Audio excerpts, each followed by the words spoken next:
bnade galiye mami managa kalande ogoni de kizela ala huyoti kisan sani sido gobeza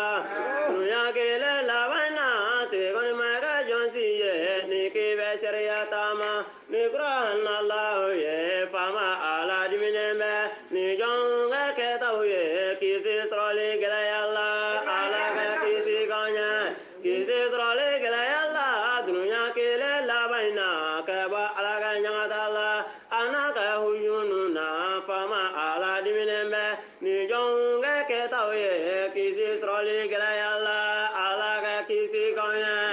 laben more kaleme fama ba allah be kabla aka jonunye kabla pidren walo ye nyanga tabaude no ye kyama kile ye no ye mzana pzeli ye no ye stratit kaliye aye chonga yoro nyini no ye seme yoro ye no ye kisi yoro ye no ye alaga hina ye o yoro matemeza shagana amadaka no ye kraka kalifa ye sahibulli wagati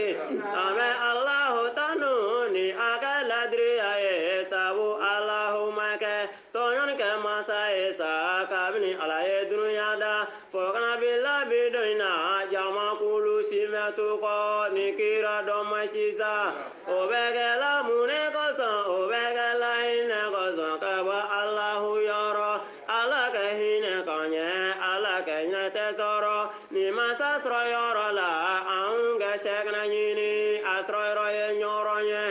isela nyoro ngono shekna ka kalfa be no ye muhammadu ye aulle de shagana ni nya dala buye ga nya dala shana ka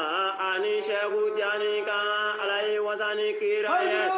bani wakrande nye anganya sinsana ma anganjando tarigala angasrati bedafa anganjando lazimuna anganjando wizwala anganjando hadrala angatabu yezura ilmun dabalen bemini noro dabalen bemini daraja dabalen bemini obebe buye de la dina dabalen bemini tariga dabalen bemini qur'ana dabalen bemini obebe buye bolo kalane ya swatela ode kanu de ye no ye krama kanu ye no ye la batu ye amal mamedi la batu